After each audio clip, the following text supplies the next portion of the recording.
నమస్తే. ప్రస్తుతం మన ఎలకతుర్తిలో రేపు జరగబోయే బహిరంగ సభ కానివ్వండి, బీఆర్ఎస్కి సంబంధించి సిల్వర్ జూబ్లీ వేడుకకు సంబంధించి అదే వేదిక మీద ప్రస్తుతం మనం ఉన్న ఈ వేదిక మీద దాదాపు 500 మంది కూర్చునే కెపాసిటీ ఉంది. అలా మనం చూసుకుంటే ఏదైతే స్టేజ్కి ముందు ఉన్నటువంటి ఈ ప్రాంగణం మనం చూసుకోవచ్చు. ఏదైతే కేసీఆర్ మాట్లాడుతుంటే వచ్చేటువంటి వాళ్ళందరూ వినడానికి, అక్కడ కూర్చొని ఉండడానికి కానివ్వండి, దానికి సంబంధించిన ఏర్పాట్లు కూడా మనం చూడొచ్చు.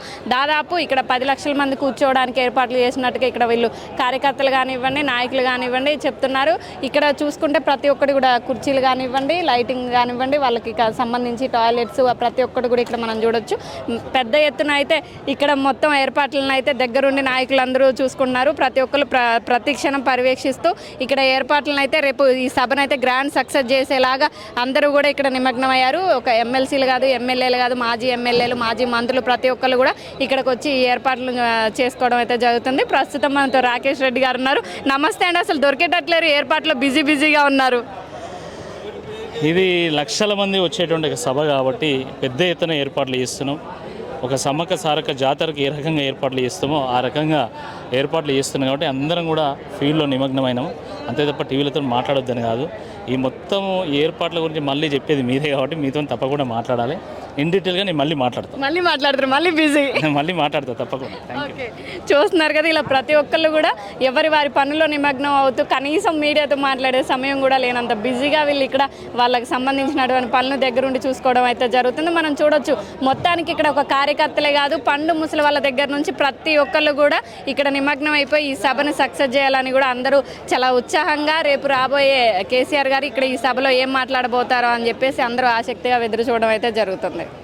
ప్రతి ఏటా వాళ్ళు పార్టీ ఆఫీసులో కానివ్వండి, పార్టీలో చేసుకునేటువంటి ఈ సభ ఈసారి ఇక్కడ ప్రజల మధ్యన చేసుకుంటున్నారు. 25 సంవత్సరాలు పూర్తి చేసుకున్నందుకు గాను ఎలకతుర్తి మండలం ఉన్నటువంటి ఈ ఏదైతే 1200 ఎకరాల్లో ఇక్కడైతే ఈ స్టేజ్ని కానివ్వండి, ఇక్కడ ఉన్నటువంటి సభా ప్రాంగణం ప్రస్తుతం మనం ఉన్నాం. ఏదైతే స్టేజ్ కేసీఆర్ గారు మాట్లాడబోతున్నారో అదే స్టేజ్ మీద మనం ఉన్నాం. ప్రస్తుతం ఈ స్టేజ్ కెపాసిటీ అయితే 500 మంది కూర్చునే కెపాసిటీ ఉంది. ఇటు పక్కన మనం చూసుకుంటే కింద 10 లక్షల మంది కూర్చునేలాగా ఏర్పాట్లు చేయడం జరిగింది. దాదాపు 1200 ఎకరాల్లో ఇక్కడ ఈ ఏర్పాట్లు అయితే చేయడం జరిగింది. ఈ సభకు సంబంధించి ఇక్కడే కాదు, ఇతర జిల్లాల నుంచి కూడా పెద్ద ఎత్తున అందరూ రావడం జరుగుతుంది. అటు పక్కన మనం చూసుకుంటే సిద్దిపేట నుంచి యువకులందరూ కూడా పాదయాత్రగా వస్తున్నారు. ఇంకొక పక్కన చూసుకుంటే జగదీష్ గారు ఇక్కడ నుంచి వాళ్ళ జిల్లా నుంచి ఎడ్ల బండితో రావడం జరుగుతుంది.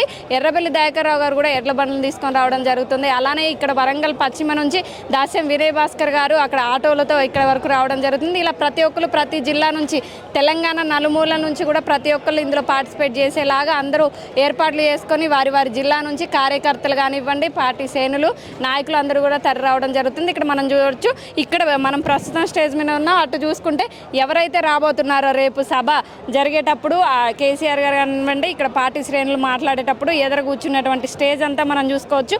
ఆ లైటింగ్ సిస్టమ్ కానివ్వండి, ఏర్పాటు చేసినటువంటి చైర్ సిస్టమ్ అదంతా కూడా ఒక్కొక్క గ్యాలరీ ఒక్కొక్కరికి ఉండేలాగా, ముఖ్యంగా మహిళలకి సంబంధించి ప్రత్యేకంగా 10 గ్యాలరీల పైన మహిళలకు ఏర్పాటు చేసినట్టుగా, మహిళలకు సంబంధించి టాయిలెట్స్ కానివ్వండి, అలానే వాళ్ళకి వాటర్ ఫెసిలిటీస్ కానివ్వండి, వచ్చిన వారికి ఎటువంటి ఇబ్బంది లేకుండా వాటర్ ఫెసిలిటీస్, అంబులెన్స్ కానివ్వండి, అలానే ఇక్కడ మనం చూసుకుంటే డిస్ప్లే, ఎవరైతే ఇక్కడ మాట్లాడుతుంటారో వాళ్ళకి సంబంధించి డిస్ప్లేస్ కానివ్వండి, ఆ లైటింగ్ సిస్టమ్ కానివ్వండి, ఇక్కడ చుట్టుపక్కల మొత్తం కూడా 1200 ఎకరాల్లో ఏర్పాట్లన్నీ కూడా పూర్తయిపోయినాయి. 95% పనులు పూర్తయిపోయినాయి. ఒక 5% మిగిలి అంటూ కూడా ఉన్నటువంటి నాయకులు, శ్రేణులు, కార్యకర్తలు అందరూ కూడా ప్రతి క్షణం ఇక్కడ ఈ ఏర్పాటును చూసుకుంటూ రాబోయేటువంటి వారికి ఎటువంటి ఇబ్బందులు లేకుండా ఇక్కడ ఏర్పాట్లను అయితే చేయడం జరిగింది. అలానే ఏదైతే పార్టీకి సంబంధించి 25 సంవత్సరాలు పూర్తి చేసుకున్నందుకు గాను ప్రతి ఒక్కరిలో చాలా జోష్ ఉంది.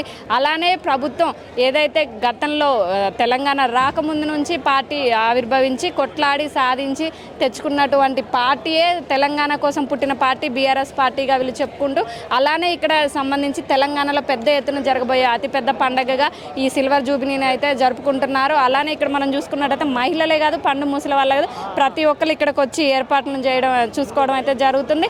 ఇక్కడ వయసుతో తారతమ్యం లేకుండా యువకులు కాదు, ముసలి వాళ్ళే కదా, మహిళలు కాదు, ప్రతి ఒక్కరు కూడా ఇక్కడికి వచ్చి ఇక్కడ జరుగుతున్న సభ ఎలా ఉండబోతుందంటే ఇప్పటికే చాలామంది వచ్చి చూస్తూ వెళ్తున్నారు. అలానే ఎవరైతే రాబోతున్నారో ఏ జిల్లా నుంచి వచ్చే వారికి, అటు నుంచి కరీంనగర్ నుంచి, వరంగల్ నుంచి, సిద్దిపేట, ఇలా ప్రతి ఒక్క దగ్గర నుంచి వచ్చేటువంటి వారికి ఎవరికి ట్రాఫిక్ ఇబ్బందులు లేకుండా రూట్ మ్యాప్ కూడా చాలా క్లియర్గా వేయడం జరిగింది. ఎవరికి ఎలాంటి ఇబ్బందులు లేకుండా ఈ ఏర్పాట్లను అయితే పూర్తిగా అందరూ దగ్గరుండి చూసుకోవడం జరుగుతుంది. వచ్చిన వారు సేఫ్గా వెళ్ళే వరకు కూడా వాలంటీర్లు అందరూ కూడా ఇక్కడ ప్రతి ఒక్కరికి అన్నీ అందించేలాగా వాలంటీర్లు 1000 మంది వాలంటీర్లు పైన ఇక్కడ పార్టిసిపేట్ చేయబోతున్నారు.